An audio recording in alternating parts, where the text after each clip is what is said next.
नमस्कार। आज हम चंद्रधर शर्मा गुलेरी की कहानी उसने कहा था का वाचन करेंगे। पहले हम इस कहानी के कुछ महत्वपूर्ण बिंदुओं को समझने का प्रयास करते हैं। तो चलिए इसे हम समझते हैं। चंद्रधर शर्मा गुलेरी कहानी उसने कहा था कहानी जून 1915 ईस्वी में सरस्वती पत्रिका में प्रकाशित हुआ था। यह पूर्व दीप्ति शैली यानी फ्लैशबैक शैली में रचित हिंदी की पहली कहानी है। राजेंद्र यादव ने इसे हिंदी का पहला कहानी माना है। इसका कथानक प्रथम विश्व युद्ध की पृष्ठभूमि पर आधारित है। उसने कहा था कहानी का कथानक 5 खंडों में है। प्रथम खंड में अमृतसर के बम्बू काट वालों की बोली का वर्णन है। द्वितीय खंड में खंदक और लुधियाने से 10 गुना अधिक जारी का वर्णन है। तृतीय खंड में लहना सिंह द्वारा बोधा को सर्दी से बचाने के लिए अपनी जर्सी देना। चतुर्थ खंड में लहना सिंह द्वारा लप्टन को पकड़ लेना। लप्टन की वर्दी पहनकर कोई जर्मन आया है। पंचम खंड में पूर्व दीप्ति शैली में अतीत का स्मरण करना है। उसने कहा था कहानी के पात्र निम्नलिखित हैं। लहना सिंह कहानी का नायक है। इसकी उम्र 12 वर्ष है। सूबेदारनी, इसका दूसरा नाम होरा भी है, लहना सिंह की पूर्व प्रेमिका सूबेदार हजारा सिंह की पत्नी और बोधा सिंह की माता है। हजारा सिंह 77 राइफल्स का सूबेदार, होरा का पति, बोधा की माता है। बोधा सिंह सूबेदार हजारा सिंह एवं सूबेदारनी होरा का पुत्र है। अतर सिंह सूबेदारनी होरा के मामा। वजीरा सिंह पलटन का विदूषक। लहना सिंह अपने मन की बात वजीरा सिंह से करता है। लप्टन सिंह 5 वर्ष से लहना सिंह के रेजिमेंट में है। जर्मन द्वारा मारे गए अथवा कैद कर लिए गए थे। इनकी वर्दी पहनकर कोई जर्मन आकर हजारा सिंह आदेश देता है, लेकिन लहना द्वारा पहचान लेना व मारा जाना। कीरत सिंह यह लहना सिंह का भाई है। अब हम कहानी को शुरू करते हैं। कहानी है, बड़े बड़े शहरों में इक्के गाड़ी वालों की जबान में कोड़ों से जिनकी पीठ छिल गई है और कान पक गए हैं, उनसे हमारी प्रार्थना है कि अमृतसर के बम्बू काट वालों की बोली का मरहम लगावें। जबकि बड़े शहरों की चौड़ी सड़कों पर घोड़े की पीठ को चाबुक से धूनते हुए इक्के वाले कभी घोड़े की नानी से अपना निकट संबंध स्थापित करते हैं, कभी राह चलते पैदलों की आँखों के न होने पर तरस खाते हैं, कभी उनके पैरों की अंगुलियों के पोरों की चीथकड़ अपने ही को सताया हुआ बताते हैं और संसार भर की गलानी और क्षोभ के अवतार बने नाक की सीध चले जाते हैं। तब अमृतसर में उनकी बिरादरी वाले तंग चक्करदार गलियों में हर एक लड्ढी वाले के लिए ठहर कर सब्र का समुद्र उमड़ा कर बच्चों खालसा जी, हटो भाई जी, ठहरना भाई, आने दो लाला जी, हटो बाछा कहते हुए सफ़ेद फेंटों, खच्चरों और बत्तखों, गन्ने और खोमचे और भारे वालों के जंगल से राह खेते हैं। क्या मजाल है कि जी और शाह बिना सुने किसी को हटना पड़े। यह बात नहीं कि उनकी जीभ चलती ही नहीं, चलती है पर मीठी छुरी की तरह महीन मार करती हुई। यदि कोई बुढ़िया बार बार चेतावनी देने पर भी लीक से नहीं हटती तो उनकी बचनावली के ये नमूने हैं। हट जा जीने जोड़िए, हट जा कर्मा वालिए, हट जा पुत्ता प्यारिए, बच जा लंबी वालिए। समष्टि में इसका अर्थ है तू जीने योग्य है, तू भागो वाली है, पुत्रों की प्यारी है, लंबी उम्र तेरे सामने है, तू क्यों मेरे पहिए के नीचे आना चाहती है, बच जा। ऐसे बम्बू काट वालों के बीच में होकर एक लड़का और एक लड़की चौक की एक दुकान पर आ मिले। उसके बालों और इसके ढीले सूथने से जान पड़ता था कि दोनों सिख हैं। वह अपने मामा के केस धोने के लिए दही लेने आया था और यह रसोई के लिए दुकानदार एक परदेसी से गुथ रहा था। जो शेर भर गीले पापड़ों की गड्डी को गिने बिना हटता ही न था। तेरे घर कहाँ हैं? मंगरे में। और तेरे? माझे में। यहाँ कहाँ रहती? अतर सिंह की बैठक में। वह मेरे मामा होते हैं। मैं भी मामा के यहाँ आया हूँ। उनका घर गुरु बाजार में है। इतने में दुकानदार निपटा और इनका सौदा देने लगा। सौदा लेकर दोनों साथ साथ चले। कुछ दूर जाकर लड़के ने मुस्कुरा कर पूछा, तेरी कुड़मई हो गई है? कुड़मई का मतलब होता है मंगनी। इस पर लड़की कुछ आंखें चढ़ाकर धत कहकर दौड़ गई और लड़का मुंह देखता रह गया। दूसरे तीसरे दिन सब्जी वाले के यहाँ, दूध वाले के यहाँ अकस्मात दोनों मिल जाते। महीना भर यही हाल रहा। 2-3 बार लड़के ने फिर पूछा, तेरी कुड़मई हो गई? और उत्तर में वही धत मिला। एक दिन जब फिर लड़के ने वैसे ही हंसी में चिढ़ाने के लिए पूछा तो लड़के की संभावना के विरुद्ध बोली, हाँ हो गई। कब? कल। देखते नहीं? यह रेशम से कढ़ा हुआ शालू। शालू मतलब ओढ़नी। लड़की भाग गई। लड़के ने घर की सीध ली। रास्ते में एक लड़के को मोरी में ढकेल दिया। एक छाबड़ी वाले की दिन भर की कमाई खोई। एक कुत्ते को पत्थर मारा और गोभी वाले ठेले में दूध उड़ेल दिया। सामने नहा कर आती हुई किसी वैष्णवी से टकराकर अंधे की उपाधि पाई। तब कहीं घर पहुंचा। राम राम, यह भी कोई लड़ाई है?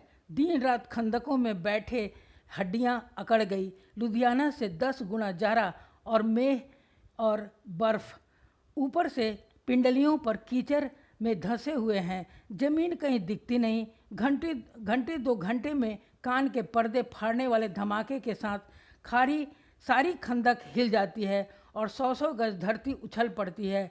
इस गैवी गोले से बचे तो कोई लड़े। नगर कोट का जलजला सुना था। यहाँ दिन में 25 जलजले होते हैं। जो कहीं खंदक से बाहर साफा या कुहनी निकल गई तो चटाक से गोली लगती है। ना मालूम बेईमान मिट्टी में लेटे हुए हैं या घास की पत्तियों में छिपे रहते हैं। लहना सिंह और 3 दिन है। 4 तो खंदक में बिता ही दिए। परसों रिलीफ आ जाएगी और फिर 7 दिन की छुट्टी। अपने हाथों झटका करेंगे और पेट भर खाकर सो रहेंगे। उसी फिरंगी मेम के बाग में मखमल की सी हरी घास है। फल और दूध की वर्षा कर देती है। लाख कहते हैं दाम नहीं लेती। कहती है तुम राजा हो, मेरे मुल्क को बचाने आए हो। 4 दिन तक एक पलक नींद नहीं मिली। बिना फेरे घोड़ा बिगड़ता है और बिना लड़े सिपाही। मुझे तो संगीन चढ़ाकर मार्च का हुक्म मिल जाए, फिर 7 जर्मनों को अकेला मार कर न लौटूं तो मुझे दरबार साहब की दहली पर मत्था टेकना नसीब न हो। पाजी कहीं के कलो के घोड़े संगीत देखते ही मुंह फाड़ देते हैं और पैर पकड़ने लगते हैं। यूँ अंधेरे में 30-30 मन का गोला फेंकते हैं। उस दिन धावा किया था। 4 मील तक एक जर्मन नहीं छोड़ा था। पीछे जनरल ने हट जाने का कमान दिया, नहीं तो सीधे बर्लिन पहुंच जाते। क्यों? सूबेदार हजारा सिंह ने मुस्कुराकर कहा।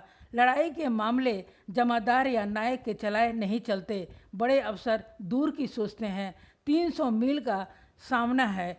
एक तरफ बढ़ गए तो क्या होगा? सूबेदार जी सच है, लहना सिंह बोला, पर करे क्या? हड्डियों में तो जाड़ा धस गया है। सूर्य निकलता नहीं और खाई में दोनों तरफ से चंबे की बावलियों के से सोते झर रहे हैं। एक धावा हो जाए तो गर्मी आ जाए। उद्यमी उठ सिगड़ी में कोले डाल। वजीरा तुम 4 जने बाल्टियां लेकर खाई का पानी बाहर फेंको। महासिंह शाम तुम 4 जने बाल्टियां लेकर खाई का पानी बाहर फेंको। महासिंह शाम को गई है। खाई के दरवाजे का पहरा बदल ले। यह कहते हुए सूबेदार सारी खंदक में चक्कर लगाने लगे। वजीरा सिंह पलटन का विदूषक था। बाल्टी में गंदला पानी भरकर खाई के बाहर फेंकता हुआ बोला, मैं पाधा बन गया हूँ, करो जर्मन के बादशाह का तर्पण। इस पर सब खिलखिला पड़े और उदासी के बादल छट गए। लहना सिंह ने दूसरी बाल्टी भरकर उसके हाथ में देकर कहा, अपनी बाड़ी के खरबूजों में पानी दो, ऐसा खाद का पानी पंजाब भर में नहीं मिलेगा। हाँ, देश क्या है, स्वर्ग है। मैं तो लड़ाई के बाद सरकार से 10 धुमा ज़मीन यहाँ मांग लूँगा और फलों के बूटे लगाऊँगा। लाड़ी होरा को भी यहाँ बुला लूँगे, या वही दूध पिलाने वाली फरंगी मेम। चुप कर, यहाँ वालों को शर्म नहीं। देश देश की चाल है। आज तक मैं उसे समझा न सका कि सिख तंबाकू नहीं पीते। वह सिगरेट देने में हट करती है, होठों से लगाना चाहती है और मैं पीछे हटता हूँ तो समझती है कि राजा बुरा मान गया, अब मेरे मुल्क के लिए लड़ेगा नहीं। अच्छा, वह बोधा सिंह कैसा है? अब बोधा सिंह कैसा है? अच्छा है, जैसे मैं जानता ही नहीं हूँ। रात भर तुम अपने कंबल उसे उड़ाते हो और आप सिगड़ी के सहारे गुजर करते हो। उसके पहरे पर आप पहरा दे आते हो। अपने सूखे लकड़ी के तख्तों पर उसे सुलाते हो। आप कीचड़ में पड़े रहते हो। कहीं तुम न मांदे पर जारा क्या है? मौत है, और निमोनिया से मरने वाले को मुरब्बे नहीं मिला करते। मेरा डर मत करो, मैं तो बुलेल की खड़र के किनारे मरूंगा भाई। कीरत सिंह की गोदी पर मेरा सिर होगा और मेरे हाथ के लगाए हुए आंगन के आम के पेड़ की छाया होगी। वजीरा सिंह ने त्योड़ी चढ़ाकर कहा, क्या मरने मारने की बात लगाई है? मरे जर्मनी और तुर्क। हाँ भाइयों, कैसे? दिल्ली शहर ते पिंसोर नू जान दिए, कर लेना लौंगा दा बपार मड़िए, कर लेना ना देड़ा सौदा अड़िए, लाना चटाका कंदुए नू, कह बनाया वे जमींदार गोरिए, हुण लाना चटाका कंदुए नू। कौन जाता था कि दाड़िया वाले घरबारी सिख ऐसे लुच्चों का गीत गाएंगे। पर सारी खंदक इस गीत से गूंज उठी और सिपाही फिर ताजे हो गए, मानो 4 दिन से सोते और मौज ही करते रहे हों। दोपहर रात गई है, अंधेरा है, सन्नाटा छाया हुआ है। बोधा सिंह खाली बिस्कुटों के 3 टीनों पर अपने दोनों कंबल बिछाकर और लहना सिंह के 2 कंबल और एक बरान कोट ओढ़कर सो रहा है। लहना सिंह पहरे पर खड़ा हुआ है, एक आंख खाई के मुंह पर है और एक बोधा सिंह के दुबले शरीर पर। बोधा सिंह कराहा, क्यों बोधा भाई, क्या है? पानी पिला दो। लहना सिंह ने कटोरा उसके मुंह में लगाकर पूछा, कहो कैसे हो? पानी पीकर बोधा बोला, कंपनी छूट रही है, रोम रोम में तार दौड़ रहे हैं, दांत बज रहे हैं। अच्छा, मेरी जर्सी पहन लो। और तुम?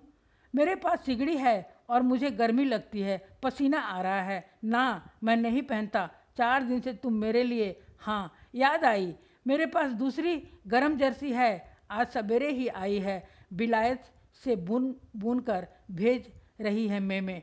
गुरु उनका भला करे। यूँ कहकर लहना अपना कोट उतारकर जर्सी उतारने लगा। सच कहते हो और नहीं झूठ? यूँ कहकर नहीं करते बोधा को उसने ज़बरदस्ती जर्सी पहना दी और आप खाकी कोट और जीन का कुर्ता भर पहनकर पहरे पर आ खड़ा हुआ। मेम की जर्सी की कथा केवल कथा थी। आधा घंटा बीता, इतने में खाई के मुंह से आवाज़ आई, सूबेदार हजारा सिंह। कौन पलटन साहब? हुक्म हुजूर, कहकर सूबेदार तनकर फौजी सलाम करके सामने हुआ। देखो, इसी समय धावा करना होगा। मील भर की दूरी पर पूरब के कोने में एक जर्मन खाई है, उसमें 50 से ज़्यादा जर्मन नहीं है। इन पेड़ों के नीचे नीचे 2 खेत काट कर रास्ता है, 3-4 घुमाव है, जहाँ मोड़ है वहाँ 15 जवान खड़े कर आया हूँ। तुम यहाँ 10 आदमी छोड़कर सबको साथ ले उसमें जा मिलो। खंदक छीनकर वहीं जब तक दूसरा हुक्म न मिले डटे रहो। हम यहाँ रहेगा जो हुकुम। चुपचाप सब तैयार हो गए। बोधा भी कंबल उतार कर चलने लगा। तब लहना सिंह ने उसे रोका। लहना सिंह आगे हुआ तो बोधा के बाप सूबेदार ने उंगली से बोधा की ओर इशारा किया। लहना सिंह समझकर चुप हो गया। पीछे 10 आदमी कौन रहे, इस पर बड़ी हुज्जत हुई। कोई रहना न चाहता था। समझा बुझाकर सूबेदार ने मार्च किया। लेफ्टिनेंट साहब लहना की सीकरी के पास मुंह फेर कर खड़े हो गए और जेब में सिगरेट निकाला, पर सिगरेट निकालकर सुलगाने लगे। 10 मिनट बाद उन्होंने लहना की ओर हाथ बढ़ाकर कहा, लो तुम पियो। आंख मारते मारते लहना सिंह सब समझ गया। मुंह का भाव छिपाकर बोला, लाओ साहब। हाथ आगे करते ही उसने सिगड़ी के उजाले में साहब का मुंह देखा, बाल देखे, तब उसका माथा ठनका। लेफ्टिनेंट साहब के पट्टियों वाले बाल एक दिन में ही कहाँ उड़ गए और उनकी जगह कैदियों से कटे बाल कहाँ से आ गए। शायद साहब शराब पिए हुए हैं और उन्हें बाल कटवाने का मौका मिल गया है। लहना सिंह ने जांचना चाहा। लेफ्टिनेंट साहब 5 वर्ष से उनकी रेजिमेंट में थे। क्यों साहब, हम लोग हिंदुस्तान कब जाएंगे लड़ाई ख़त्म होने पर? क्यों, क्या यह देश पसंद नहीं? नहीं साहब, शिकार के वे मज़े यहाँ कहाँ। याद है पारसाल नकली लड़ाई के पीछे हम आप जगाधरी ज़िले में शिकार करने गए थे। हाँ हाँ, वहीं, जब आप खोते पर सवार थे और आपका खानसामा अब्दुल रास्ते में एक मंदिर में जल चढ़ाने को रह गया था। बेशक पाजी कहीं का। सामने से वह नील गाय निकली कि ऐसी बड़ी मैंने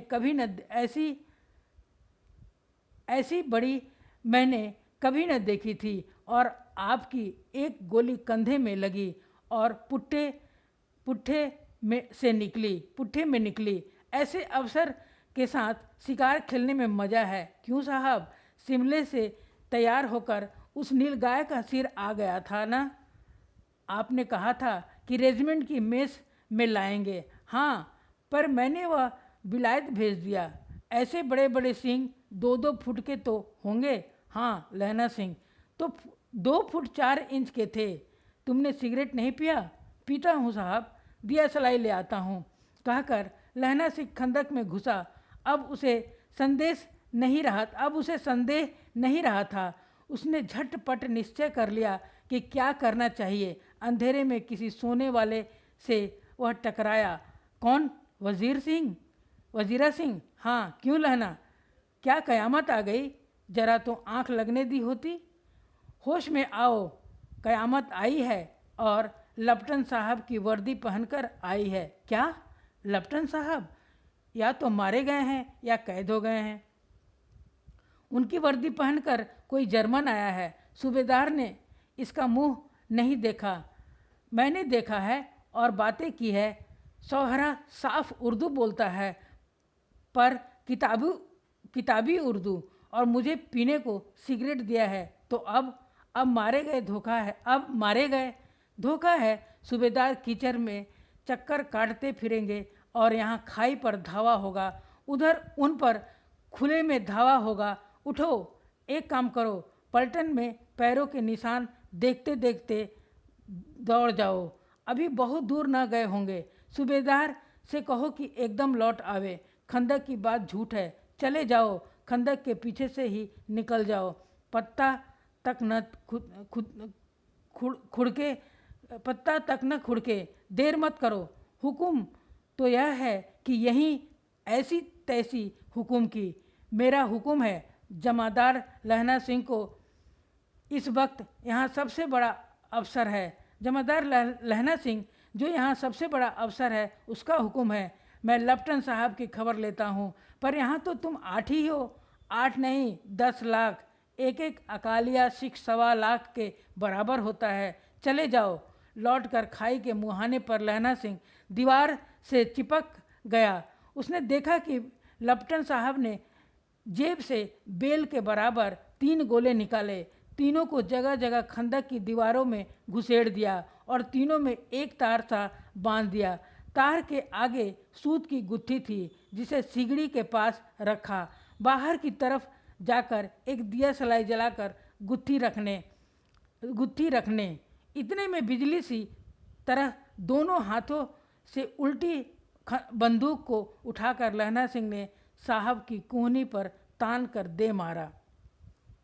धमाके के साथ साहब के हाथ से दिया सलाई गिर पड़ी। लहना सिंह ने एक कुंदा साहब की गर्दन पर मारा और साहब आंख मींड गट करते हुए चित्त हो गए। लहना सिंह ने तीनों गोले बीन कर खंदक के बाहर फेंके और साहब को घसीट कर सिगड़ी के पास लिटाया। जेबों की तलाशी ली, 3-4 लिफाफे और एक डायरी निकालकर उन्हें अपनी जेब के हवाले किया। साहब की मूर्छा हटी। लहना सिंह हंसकर बोला, क्यों लेफ्टिनेंट साहब, मिजाज कैसा है? आज मैंने बहुत बातें सीखी। यह सीख सिगरेट पीते हैं। यह सीखा कि जगाधरी के ज़िले में नीलगायें होती है और उनके 2 फुट 4 इंच के सींग होते हैं। यह सीखा कि मुसलमान खानसामा मूर्तियों पर जल चढ़ाते हैं और लेफ्टिनेंट साहब खोते पर चढ़ते हैं। पर यह तो कहो, ऐसी साफ उर्दू कहाँ से सीख आए? हमारे लेफ्टिनेंट साहब तो बिना डैम के 5 लफ्ज़ भी नहीं बोला करते थे। लहना सिंह ने पतलून की जेबों की तलाशी नहीं ली थी। साहब ने मानो जाड़े से बचने के लिए दोनों हाथ जेबों में डाले। लहना सिंह कहता गया, चालाक तो बड़े हो, पर माझे का लहना इतने बरस लेफ्टिनेंट साहब के साथ रहा है। उसे चकमा देने के लिए 4 आंखें चाहिए। 3 महीने हुए एक तुर्की मौलवी मेरे गांव में आया था। औरतों को बच्चे होने का तावीज़ बांटता था और बच्चों को दवाई देता था। चौधरी के बड़ के नीचे मंजा बिछाकर हुक्का पीता रहता था और कहता था कि जर्मनी वाले बड़े पंडित हैं, वेद पढ़ कर उसमें से विमान चलाने की विद्या जान गए हैं। गौ को नहीं मारते, हिंदुस्तान में आ जाएंगे तो गौ हत्या बंद कर देंगे। मंडी के बनियों को बहकाता था कि डाकखाने से रुपए निकाल लो, सरकार का राज्य जाने वाला है। डाक बाबू पोलहू राम भी डर गया था। मैंने मुल्ला की दाढ़ी मुड़ दी थी और गांव से बाहर निकाल कर कहा था कि जो मेरे गांव में अब पैर रखा तो। इतने में साहब की जेब में से पिस्तौल चली और लहना सिंह की जांघ में गोली लगी। उधर लहना की हेनरी मार्टिन के 2 फायरों ने साहब की कपाल क्रिया कर दी। धड़ाका सुनकर सब दौड़ आए। बोधा चिल्लाया, क्या है? लहना सिंह ने उसे तो यह कहकर सुला दिया कि एक हड़का कुत्ता आया है, मार दिया और औरों से सब हाल कह दिया। बंदूकें लेकर सब तैयार हो गए। लहना ने साफा फाड़ कर घाव के दोनों तरफ पट्टियाँ कसकर बांधी। घाव मांस में ही था। पट्टियों के कसने से लहू बंद हो गया। इतने में 70 जर्मन चिल्लाकर खाई में घुस पड़े। सिखों की बंदूकों की बाढ़ ने पहले धावे को रोका, दूसरे को रोका, पर यहाँ थे 8 वे 70।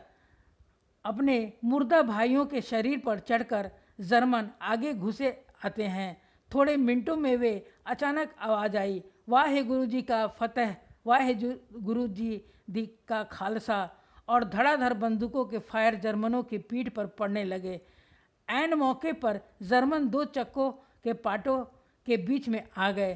पीछे से सूबेदार हजारा सिंह के जवाब आग बरसाते थे और सामने से लहना सिंह के साथियों के संगीन चल रहे थे। पास आने पर पीछे वालों ने भी संगीन पिरोना शुरू कर दिया। एक किलकारी और अकाल सिखा दी फौज आई। वाहे गुरु जी की फतेह, वाहे गुरु जी दी खालसा, सत्य श्री अकाल पुरुष। और लड़ाई खत्म हो गई।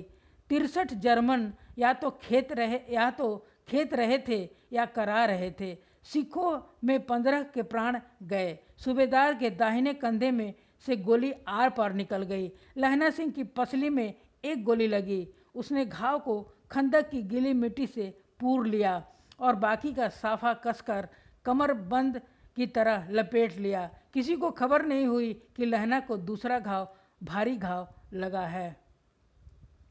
लड़ाई के समय चांद निकल आया था, ऐसा चांद जिसके प्रकाश में संस्कृत कवियों का दिया हुआ क्षय नाम सार्थक होता है, और हवा ऐसी चल रही थी जैसी कि बाण भट्ट की भाषा में दंतवीणे पदेशाचार्य कहलाती। वजीरा सिंह कह रहा था कि कैसे मन भर फ्रांस की भूमि मेरे बूटों से चिपक रही थी जब मैं दौड़ा दौड़ा सूबेदार के पीछे गया था। सूबेदार लहना सिंह से सारा हाल सुना और कागजात पाकर उसकी तुरंत बुद्धि को सराह रहे थे और कह रहे थे कि तू न तो आज सब मारे जाते, कह रहे थे कि तू न होता तो आज सब मारे जाते।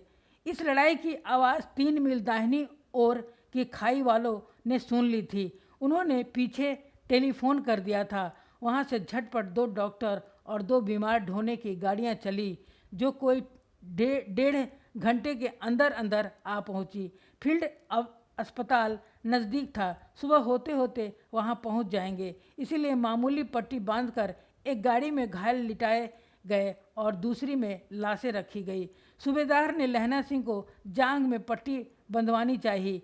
बोधा सिंह जोर से बर्रा रहा था, पर उसने यह कहकर टाल दिया कि थोड़ा घाव है, सवेरे देखा जाएगा। वह गाड़ी में लिटाया गया। लहना को छोड़कर सूबेदार जाते नहीं थे। यह देख लहना ने कहा, तुम्हें बोधा की कसम है और सूबेदारनी जी की सौगंध है तो इस गाड़ी में न चले जाओ, और तुम मेरे लिए वहाँ पहुंचकर गाड़ी भेज देना, और जर्मन मुर्दों के लिए भी जो गाड़ियाँ आती होगी। मेरा हाल बुरा नहीं है, देखते नहीं मैं खड़ा हूँ। वजीरा सिंह मेरे पास है ही। अच्छा, पर बोधा गाड़ी पर लेट गया। भला आप भी चढ़ जाओ। सुनिए तो, सूबेदारनी होड़ा को चिट्ठी लिखो तो मेरा मत्था टेकना लिख देना, और जब घर जाओ तो कह देना कि मुझसे जो उन्होंने कहा था वह मैंने कर दिया।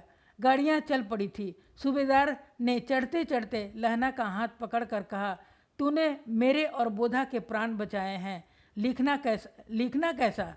साथ ही घर चलेंगे। अपनी सूबेदारनी से तू ही कह देना उसने क्या कहा था। अब आप गाड़ी पर चढ़ जाओ, मैंने जो कहा वह लिख देना और कह भी देना। गाड़ी के जाते ही लहना लेट गया। वजीरा पानी पिला दे और मेरा कमरबंद खोल दे, तर हो रहा है। मृत्यु के कुछ समय पहले स्मृति बहुत साफ हो जाती है। जन्म भर की घटनाएं एक एक करके सामने आती है। सारे दृश्यों के रंग साफ होते हैं। समय की धुंध बिल्कुल उन पर से हट जाती है। लहना सिंह 12 वर्ष का था। अमृतसर में मामा के यहाँ आया हुआ था। दही वाले के यहाँ, सब्जी वाले के यहाँ, हर कहीं उसे 8 साल की लड़की मिल जाती। जब वह पूछता है कि तेरी कुड़मई हो गई, तब वह धत कहकर भाग जाती है।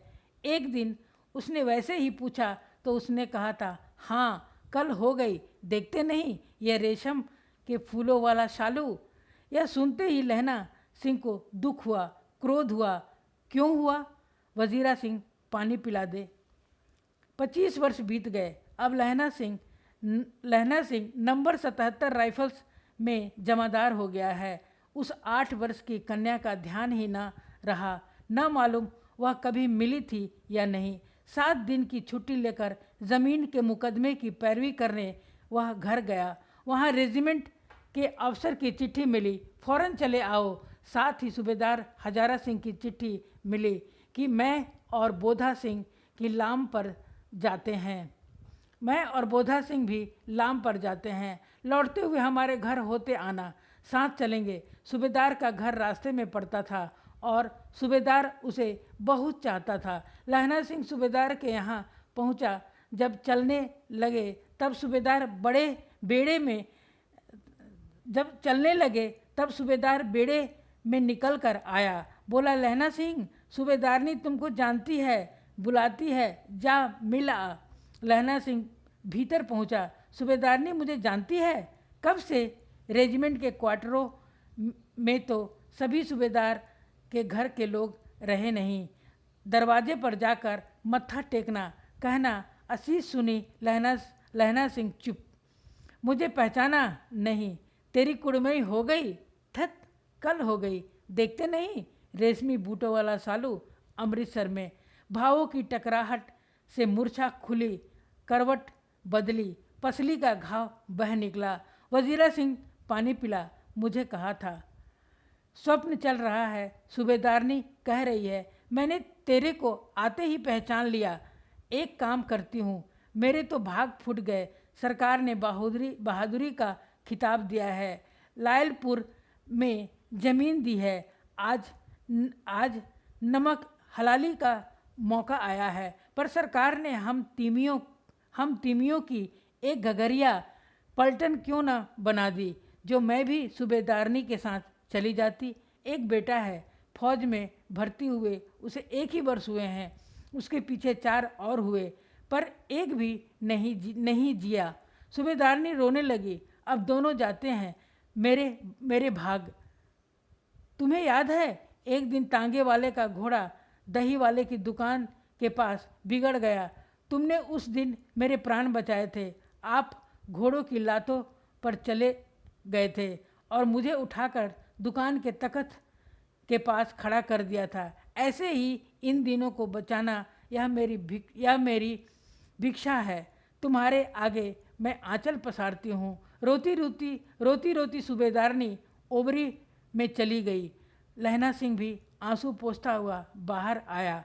वजीरा सिंह पानी पिला, उसने कहा था। लहना का सिर अपनी गोद में रखे वजीरा सिंह बैठा है। जब मांगता है तब पानी पिला देता है। आधे घंटे तक लहना फिर चुप रहा, फिर बोला, कौन? कीरत सिंह? वजीरा ने कुछ समझ कर कहा, हाँ भैया, मुझे और ऊंचा कर ले, अपने पट्ट पर मेरा सिर रख। वजीरा ने वैसे ही किया। हाँ, अब ठीक है, पानी पिला दे बस। अब के हाड़ में यह आम खूब फलेगा। चाचा भतीजा दोनों यहीं बैठकर आम खाना। जितना बड़ा तेरा भतीजा है उतना ही बड़ा यह आम। जिस महीने उसका जन्म हुआ था उसी महीने मैंने इसे लगाया था। वजीरा सिंह के आंसू टप टप टपक रहे थे। कुछ दिनों पीछे लोगों ने अखबारों में पढ़ा, फ्रांस और बेल्जियम 68वीं सूची, मैदान के घावों से मरा नंबर 77 सिख राइफल्स, जमादार लहना सिंह। यहाँ कहानी ख़त्म होती है। आगे है विशेष तथ्य मैंने यहाँ पे लिखी है। गुलेरी जी ने इस कहानी का पूरक हीरे का हीरा लिखने आरंभ की थी, जो पूरी नहीं लिख सके। बाद में इसे सुशील कुमार फुल्ल ने पूर्ण किया। इसका नायक भी लहना सिंह था। आप सब ने इस कहानी को सुना और देखा, इसके लिए मैं आप सबका धन्यवाद करती हूँ। कृपया वीडियो को लाइक, सब्सक्राइब और शेयर अवश्य करें, ताकि अन्य विद्यार्थी भी लाभान्वित हो सके। धन्यवाद। जय हिंद।